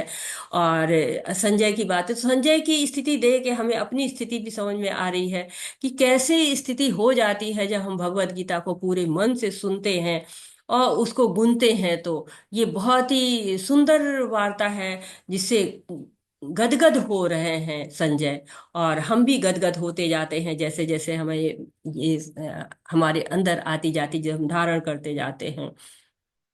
यत योगेश्वर कृष्ण यत पार्थो धनुर्धर तत् श्री विजयो भूति ध्रुवो नीति मर्तिमम। जहाँ योगेश्वर कृष्ण है, जहाँ परम धनुर्धर अर्जुन है, वहीं ऐश्वर्य, विजय, अलौकिक शक्ति तथा नीति भी निश्चित रूप से रहती है, ऐसा मेरा मत है। संजय क्या कह रहे हैं, जहां पर मतलब ये इतना सुंदर श्लोक है, इसकी कल्पना करके देखिए ना कि जहाँ योगेश्वर श्री कृष्ण है, पूरे ऐश्वर्य के साथ श्री कृष्ण खड़े हुए हैं, और साथ ही साथ परम धनुर्धर, जो धनुष रख दिया था अर्जुन ने, जो गांडीव नीचे आ गया था वो अब गांडीव धारी है, धनुर्धरा है, अब जो है युद्ध करने के लिए बिल्कुल तैयार हैं।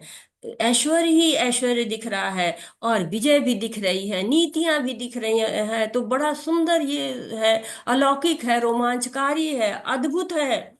इसको शब्दों में समा ही नहीं सकते हैं। बस एक ही चीज कहते हैं कि हमें बस शरणागति प्राप्त करनी है, भगवान की शरणागति कर सकते हैं, भगवान के इस रूप को अपने नैनों में बसा सकते हैं, इस रूप का हम ध्यान कर सकते हैं।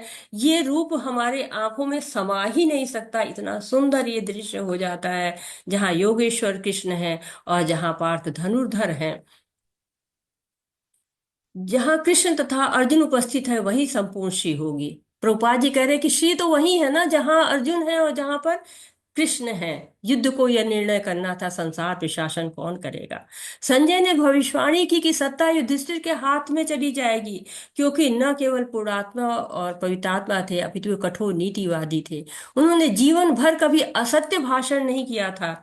भगवत गीता में से हम यह समझ सकते हैं कि ज्ञान तथा ध्यान द्वारा अपनी अनुभूति एक विधि है, लेकिन कृष्ण की शरणागति सर्वोच्च सिद्धि है। यह भगवत गीता के उद्देश्यों का सार है। पुरुष पूर्ण कृष्ण भावना भावित होकर भक्ति में कृष्ण की शरणागति गुह्यतम उपदेश है। यह 18वें अध्याय का सार है।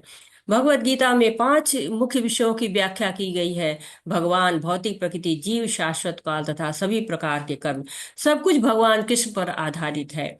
जीव अपने मूल रूप में शुद्ध आत्मा है, वह परमात्मा का एक परमाणु मात्र है। चूंकि सारे जीव कृष्ण की तथा शक्ति हैं, अतः उनका संसर्ग भौतिक शक्ति अपरा या आध्यात्मिक शक्ति परा से होता है। दूसरे शब्दों में जीव भगवान की पराशक्ति से है, अतः उसमें किंचित स्वतंत्रता रहती है।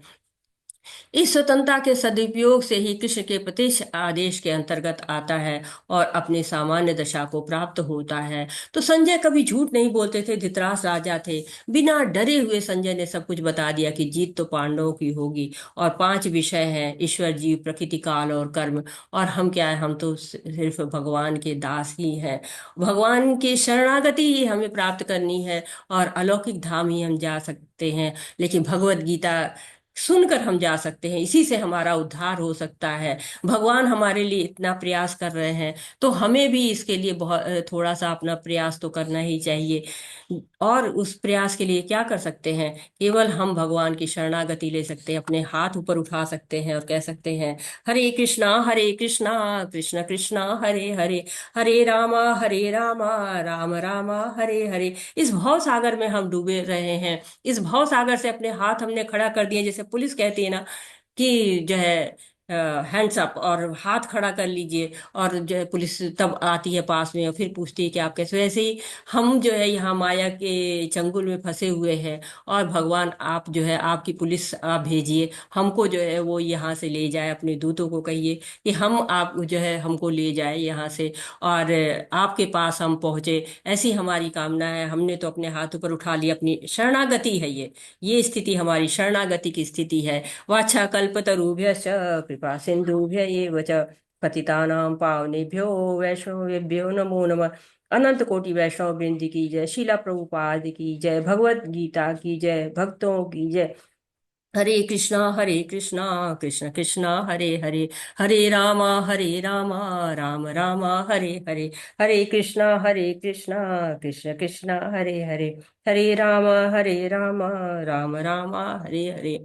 आज ये तो नहीं कहेंगे कि आपका कोई प्रश्न हो तो बताइए, हम तो बस यही कह सकते हैं, बल्कि इस वक्त ऐसा होता है कि कहने की सारी इच्छाएं ही समाप्त हो जाती हैं, लेकिन फिर भी हम कहेंगे आप अपना फीडबैक दे सकते हैं, हम इस कोर्स को कैसे और अच्छा बना सकते हैं, कोई त्रुटि हो तो कैसे उसको सुधार कर सकते हैं, और साथ ही साथ आपको ये कहेंगे कि लेवल 2 जो है वो आपको जाना है लेवल 2 में, और लेवल 2 की तैयारियां हो रही हैं, आपको उसमें पहुंचना है। उसकी यात्रा के बारे में हम बता देते हैं कि जो भगवत गीता की जो यात्रा है, अब उसके और जो है ब्रांचेज हैं, और श्रवण आपका अधिकार है, उस अधिकार को कोई नहीं छीन सकता है। तो ये हम आपको अधिकार हमेशा आपका रहेगा। आप लेवल 2 में आते हैं, दरवाजा खुल रहे हैं, एक रास्ता आपको लेवल 2 में ले जाता है, जो कि लेवल 2 लेवल 3 लेवल 4 करके लेवल 6 तक ले जाता है। और इसकी विशेषता यह है कि आप इसे एथराइज डिग्री प्राप्त कर सकते हैं, अपना आप एक सर्टिफिकेट प्राप्त कर सकते हैं, और जो कि हर इस्कॉन में मान्य होता है। और इसका नाम लेते ही समझ जाएगा कोई भी कि आप क्या क्या जानते हैं, आपकी क्या योग्यताएं हो गई हैं इसको पढ़ के। और इसमें क्विज है, और ऊंचे लेवल में जाएंगे तो एग्जाम भी है। एक दूसरा रास्ता है, उसमें कोई क्विज और एग्जाम नहीं है, सदाचार का पाठ्यक्रम है, बहुत सुंदर है कोर्स। श्रवण की अपार संभावनाएं हैं, हर रविवार को आपको क्लास होती है 2 बजे, उसमें भी लेवल वाइज सर्टिफिकेट मिलता है, कोई क्विज नहीं होता है, कोई एग्जाम नहीं होता है। दोनों कोर्सों को आप एक साथ कर सकते हैं, कोई बंधन नहीं है। और मैं कहूँगी कि आप सभी लोग को आना चाहिए, और जल्दी से जल्दी शुरू करेंगे, जैसे ही होता है मैं हम इसको शुरू कर देंगे। और आप सब सदाचार में भी जाएं, लेवल में भी जाएं, आपको धीरे धीरे इसमें और आगे जो है हम मार्गदर्शन देते रहेंगे। आपकी कोई भी समस्या हो, आप डायरेक्ट हमारे साथ बातचीत कर सकते हैं, व्हाट्सअप कर सकते हैं। और बहुत बहुत धन्यवाद आप लोग का जुड़े रहने का, आप लोगों ने इस 18 दिन की यात्रा को हमारे साथ पूरा किया, इसके लिए आप सब भक्तों का हार्दिक अभिनंदन भी है, आपका स्वागत भी है, आपका साथ है धन्यवाद भी है। और शब्द कम पड़ जाते हैं, हम अब आपको ही सुनना चाहेंगे अगर कोई कुछ कहना चाहता है। हरे कृष्ण। कोटि कोटि धन्यवाद माता जी, कोटि कोटि धन्यवाद। इस व्यासपीठ को कोटि कोटि धन्यवाद। अपने राधा गोविंद टेम्पल परम पूज्य NND प्रभु को कोटि कोटि धन्यवाद, जो इतना सुंदर इतना अच्छा कार्यक्रम हम सभी के लिए लाभान्वित करने के लिए दिया। और यहाँ उपस्थित समस्त श्रोतागण, समस्त भक्तगण को कोटि कोटि धन्यवाद, दंडवत प्रणाम कि आप सभी ने इतना पूर्ण जिज्ञासा पूर्ण होकर के श्रवण किया, 18 दिन तक हमारे साथ बने रहे, और जो भी कुछ था हम सबके पास वो सब जो है ना देने का, सब रखने का प्रयास किया। तो इसके साथ ही अब आपसे, जैसा कि माता जी ने कहा, कि जो भी आपको लगता है कि संशय या जो भी सुझाव लगता है कि हमारी जो कमियां हैं हम और कैसे इसको सही कर सकते हैं, तो आप कृपया बताने का प्रयास करें, बताएं, हमें मार्गदर्शन करें। तो उमा जोशी माता जी। हरे कृष्णा प्रभु जी, सादर प्रणाम प्रभु जी। वो कल मेरी आपसे बात हुई थी प्रभु जी, मेरा क्विज जो है वो मैंने सारे क्विज करे 16 तक, और 17 कल मैं जैसे ही करने लगी तो उसमें मेरे को लॉगिन का ऑप्शन ही नहीं आ रहा, मतलब कभी ऐसा हुआ नहीं। उसमें सीधे सीधे मुझे डेली ऑप्शन आता था जहाँ पे मैं अपनी ईमेल आईडी और पासवर्ड डालती थी। पर कल जब मैंने क्लास के बाद उसको उस लिंक में गई जो आपने दिया है ग्रुप में, तो मेरा जो है वो लॉगिन का ऑप्शन ही नहीं आया। फिर मैंने वो जैसे आपने बताया फॉरगॉट पासवर्ड करा, तो फिर से लिंक में क्लिक करा, फिर भी लॉगिन ऑप्शन नहीं है। तो मैं 17 और 18 वाला क्विज नहीं हो पाया प्रभु जी मेरा अभी तक, हो उसके लिए जाएगा माता जी, आप अच्छा। परेशान न हो। इस समस्या को जो है ना, जैसा आपने बताया, मैं एक बार करने का प्रयास करूंगा, और नहीं तो इसको टेम्पल में दिया जाएगा, और टेम्पल इसको जो है ना रिमूव करके इस समस्या को और पुनः जो है ना डालेगी। आप ग्रुप में बने रहिएगा माता जी, लिंक जो है ना आते रहेंगे, और उससे ट्राई करके आराम से हो जाएगा। आप परेशान मत होइए, अभी एक दो दिन, 2-3 दिन और समय दिया जाएगा क्विज के लिए, क्योंकि जिनका नहीं हुआ है उनका भी होगा। और जैसे ही आप 18 अध्याय का क्विज करते हैं, उसके साथ ही ऑप्शन आता है डाउनलोड सर्टिफिकेट का।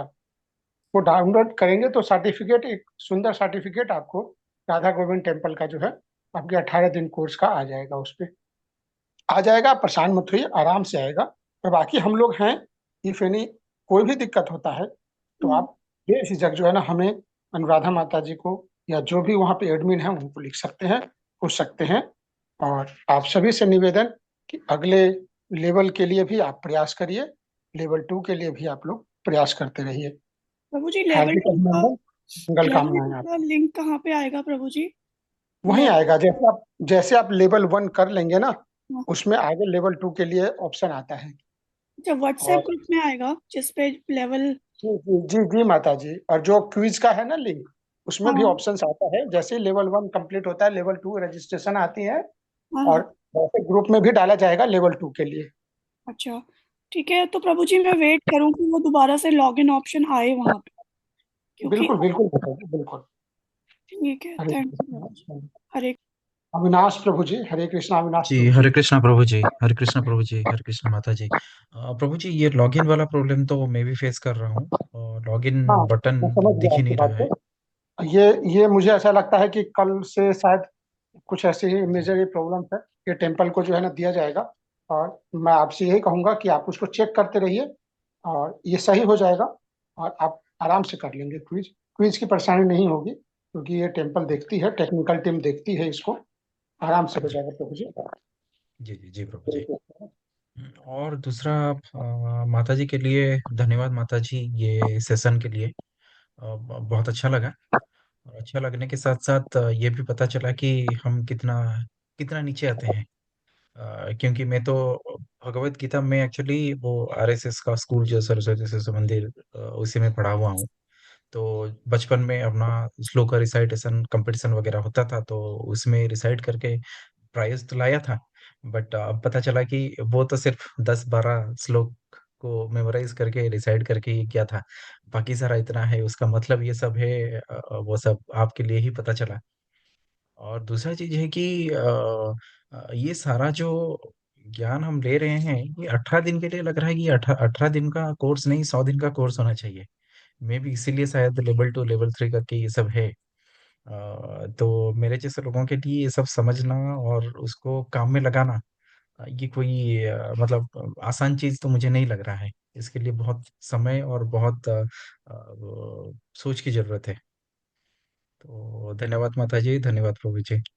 ये बिल्कुल सही थैंक कह यू रहे हैं प्रभु प्रभु जी, जी। जो आप कह रहे हैं वो हम जानते हैं इस चीज को। लेकिन आजकल हम जैसे कि होता है ना, किसी को बताने के लिए थोड़ा सा टेस्ट कराते हैं ना किसी कि हाँ इसको थोड़ा सा अगर स्वाद लग जाएगा तो जी लोग और खाएंगे। उसी तरह जी से हम इसको थोड़ा सा टेस्ट कराते हैं कि ये देखिए इसमें और स्वाद, आपको और रुचि आएगी, इसको और जो है जानेंगे। तो ये हमारे नमोनिष्ठा दास प्रभु जी ने इसको इस तरह से डिजाइन किया हुआ है। वो खुद आईआईटी के पढ़े हुए हैं, तो उनको सब मालूम है, जी। उन्होंने उस हिसाब से इसके कोर्स को डिजाइन किया हुआ है। और आप पढ़ेंगे आगे, आपको बहुत चीजें और नई नई पता चलेंगी प्रभु जी। और सही कह रहे हैं आप, बहुत बहुत धन्यवाद आपका। सारी जो है वो महिमा तो हमारी प्रभु की है, भगवान की है, नमो निष्ठा दास प्रभु जी की है।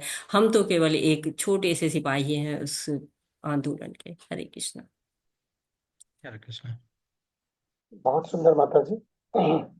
आगे बढ़ते हैं, अर्चना पवार माता जी, हरे कृष्णा। माता जी एक बार माइक के बटन को दबाएं। जी। हरे कृष्ण माता जी। हरे कृष्ण प्रभु जी। हरे कृष्ण माता जी। बहुत ही बढ़िया माता जी ने बताया। और हमें ऐसा लग रहा है कि ये 18 दिन हो गए हैं, इसके बाद तो अब मतलब आगे और करना चाहिए। पर ये प्रभु जी मेरा क्या है, वो रजिस्ट्रेशन उसमें हो नहीं पाया, तो केस वगैरह का अब जैसे होगा तभी आगे बढ़ पाएंगे। लेवल 1 होगा तो फिर लेवल 2 में जाएंगे। अर्चना माता जी, आपने रजिस्ट्रेशन नहीं किया था, किसी के माध्यम से आपको लिंक मिला है क्या ये? नहीं नहीं, लिंक तो मिला, मैंने तो वो किया जब ही तो ये आपका ओपन हुआ है लेवल 1। हाँ, तो आप क्विज कर सकते हैं ना माता जी, जैसे सभी तो प्रभु वो जी और क्यूज माता। वाला जो ऑप्शन है ना, उसमें मतलब नहीं हो पा रहा, लॉगिन नहीं हो पा रहा उसमें। बार बार वही आता है ऑप्शन। कर लेते हैं आपने उसको पूरा फिलअप कर लेते हैं, फिर वापस वही आ जाते हैं। एक भी अध्याय आपने नहीं किया है उसमें अभी तक? हाँ, हो ही नहीं पा रहा ना प्रभु जी। नहीं मैंने नहीं, आपको और पहले प्रभु भी जी बताया था, मैंने कहा हो सकता है लास्ट में हो जाए। तो वो नहीं, आपने फिर लिंक जैसा भेजी कि अभी आपने तो सुना फिर। माता जी, प्रभु जी माता जी और जैसे अविनाश प्रभु जी हैं और भी हैं, उन लोगों ने 16 अध्याय तक कर लिया है। तो ऐसा नहीं है वही। उनके 16वें हाँ में हाँ। प्रॉब्लम, बाकी 15 अध्याय 16 अध्याय उन्होंने किया है। तो उसमें थोड़ा जी सावधानी वही से मैं और सुन तो रही थी, हाँ। हाँ, उसको सावधानी से देखिए माता जी, हो जाएगा आराम से। और क्विज में ना ये छठे नंबर पे हमने एक वीडियो दिया हुआ है, उस वीडियो में वीडियो बताया मैंने हुआ देख है। ली प्रभु जी, बहुत मतलब, हाँ मतलब उसकी जानकारी मिली कि हाँ उसको ऐसे फिलअप तो कर दिया था, पर उसको और देख के भी किया, उसके बाद भी पता नहीं क्या एरर आ रहा है उसमें। बेटी से भी करवाया था मैंने, तो बोले मम्मी हो नहीं रहा है। आप तो ऐसा पता नहीं क्या करिएगा। प्रॉब्लम हो। जी हाँ, क्लास के बाद जो है ना माता जी, संध्या समय जी में या जी रात्रि समय में एक बार और प्रयास करिएगा। और जहाँ पे दिक्कत जी होती है ना, बिटिया को साथ में रखिएगा, जहाँ पे दिक्कत होती है उसका जी स्क्रीनशॉट ले करके मुझे या जी। अनुराधा माता जी को या जो भी एडमिन है उनको आप हाँ वहाँ जी पे जी डालिएगा। वो आगे का फिर आपको रास्ता बताएंगे कि कैसे आगे और बढ़ना है। जी जी आप जी। मुझे करिएगा, मैं प्रयास करूंगा आपका जो है ना क्विज हो जाए, हाँ हाँ, क्योंकि ये लिंक अभी जाएगी तो नहीं ना ओपन करने वाली? नहीं नहीं नहीं माता जी, नहीं अभी रहेगी, आप आराम से करिए, कोई दिक्कत नहीं है, क्विज वो होगा अभी। पहले वाली तो जो पहले आपने भेजी थी वो चली गई थी, तो फिर ये आपने अभी 2-3 दिन पहले भेजी थी, उससे भी मैंने ट्राई किया था। हाँ तो माता आज जी, और ऐसा देख। करिए, सेव कर लीजिए, उसको सेव कर लीजिए, क्योंकि हो सकता है कि वो 7 दिन में हट जाते हैं ना, इसलिए हट जाएगा। तो वो किसी मतलब मैं दूसरे मोबाइल पे भेज दूंगी, हाँ, अपने हाँ सेव आप। हो जाएगी। हाँ, जी उसका तरीका ये है माता जी, इसको यहाँ से ये जी फॉरवर्ड करके या कॉपी करके, और आपका जी जो जी मोबाइल में व्हाट्सएप है ना, उसमें जी अपने नंबर पे ही डायल करके, मतलब उसको लिख जी जी करके और उस पे कर लिए, क्योंकि जी। आपके नंबर का भी एक व्हाट्सएप अब चलता है। तो उस पे हाँ कर लीजिए, हाँ। वो हमेशा सेव रहेगा उसमें। उसको कर लीजिए और जी वहीं से उसको करते रहिए। वो क्विज लिंक जो है जी ना जी ऑलवेज आपका काम करता रहेगा। जी प्रभु जी, बहुत हरे अच्छा। और आप लोग एक बार और है, अगर आपको क्विज नहीं भी पूरा होती है तो आप लेवल 2 में आइए। हम लोग क्योंकि जुड़े रहेंगे तभी आप की समस्याएं सॉल्व होती रहेंगी। अगर आप कट जाएंगे तो समस्या नहीं सॉल्व हो पाएगी। तो आप लेवल 2 करिए, उस बीच में भी आपकी लिंक की प्रॉब्लम सॉल्व होगी और आप उसको कर सकते हैं। बिल्कुल बिल्कुल, जैसा कि माता जी ने कहा, बिल्कुल ध्यान रखिए। लेवल 2 के लिए जैसे ही ग्रुप में इंफॉर्मेशन आती है, लिंक आता है, आप रजिस्ट्रेशन करिए, चाहे आपका लेवल 1 का सर्टिफिकेट आया हो ना आया हो। प्रयास करिए, क्योंकि उसमें दोनों आते हैं ऑप्शंस, भक्ति शास्त्री और भक्ति जो है वो, उसका दोनों आपके आएंगे। जो जिनका लेवल 1 का सर्टिफिकेट नहीं मिला है, क्विज नहीं हुआ है, उनके लिए भी ऑप्शन होता है उसमें। तो आप लोग जरूर करिए और लेवल 2 के लिए प्रयास करते रहिए। जरूर आइए। हरे कृष्णा। भारती माता जी। हरे कृष्ण प्रभु जी।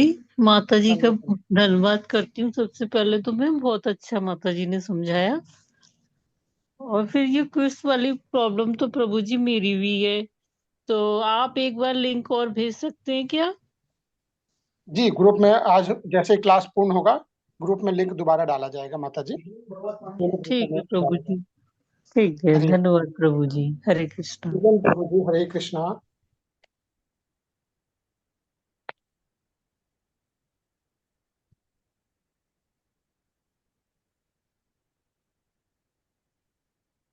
हरे कृष्ण प्रभु जी।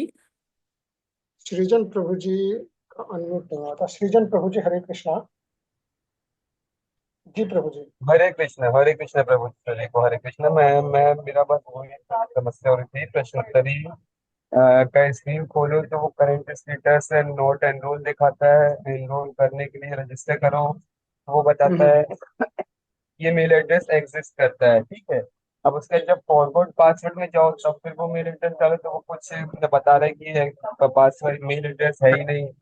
तो मेरे को समस्या हो रही है, मैं अभी तक लॉग इन ही नहीं कर पाया हूँ प्रश्नोत्तरी आपकी में, मैंने आवाज कुछ भी में नहीं डबल किया हो अभी रही है तक। प्रभु जी।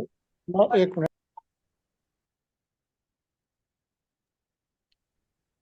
जी प्रभु जी, आप बताएं।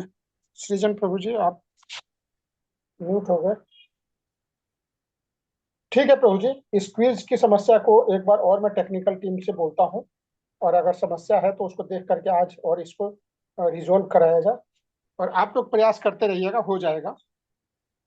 हरे कृष्णा। अनिल प्रभु जी।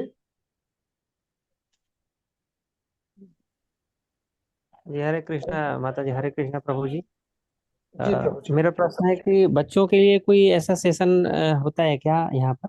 जी प्रभु जी, बिल्कुल होता है। और आप पर्सनली मुझे करिएगा, मैं आपको किड्स का दे दूंगी जो आता है। भगवत गीता आप 18 दिन में समझेगा जो आता है ना, एडवर्टीजमेंट आता है, जी। उसको देखिए, उसमें बच्चों का भी रहता है प्रभु जी। अच्छा। अगर अच्छा आपको नहीं दूसरा। मिलता है तो आप भेजिएगा, तो हम लोग आपको दे देंगे। अभी शायद 3 मार्च से शुरू हो रहा है, अभी रजिस्ट्रेशन चल रहा है, रजिस्ट्रेशन ओपन है। और जी। आप रजिस्ट्रेशन मिल जाता है तो ठीक है। आपको थोड़ा देखिएगा ग्रुप में प्रभु जी आ रहा है कि नहीं आ रहा, नहीं आ रहा होगा जहां तक है। ग्रुप में अब डाला जाएगा माता जी, आज आज के डाला बाद, जाएगा क्योंकि ना, वो हाँ देखिए आ जाएगा तो। जी। आज के बाद वो अच्छा डाला ये जाएगा ग्रुप में, क्योंकि हम्म। पहले ना कंफ्यूजन वो क्रिएट होता है, इसलिए ग्रुप में नहीं डाला गया था। आज के बाद से अगले सेशन के लिए जो है ना वो डाल दिया जाएगा ग्रुप में, और उसमें सभी ध्यान से उसको रजिस्ट्रेशन करेंगे जिनको करना है। अपने सगे संबंधियों को देंगे, प्रोत्साहित करेंगे उनको जोड़ने के लिए, और उस चीज को करेंगे। जी। हरे कृष्णा अनिल प्रभु जी। जी दूसरा प्रश्न है कि दूसरा मैं एक अपना सुझाव देना चाहता हूँ कि जो जैसे ये क्यूज वाला समस्या आ रहा है, तो समस्या हमको भी आया था, तो हमने इसे रात्रि में जब किया 10 से 11 के बीच में जब किया तो ये हुआ है। मेरा मेरा भी लगभग 14 या 15 चैप्टर मेरा कंप्लीट हुआ है उसमें क्यूज का। तो उसमें रात्रि में मुझे कोई समस्या नहीं आया, तो शायद हो सकता है कि रात्रि में बाकी लोगों का भी समस्या दूर हो जाए, ऐसा हो सकता हरि बोल, हरि बोल, हरि बोल। तो ये बहुत बहुत है। अच्छा सुझाव दिया प्रभु जी। और जिन प्रभु माता जी का है, तो आप अनिल प्रभु जी की बातों को ध्यान में करते हुए रात्रि का प्रयास करें। हो सकता है दिन के टाइम में तो कोई नेट का या कोई टेक्निकल एरर की वजह से ऐसा हो रहा हो। आप प्रयास एक बार करें, और फिर भी अगर नहीं होता है तो हम लोग सभी हैं अभी, और फिर भी आप लेवल 2 के लिए जरूर ज्वाइन करें। मधु माता जी, हरे कृष्णा।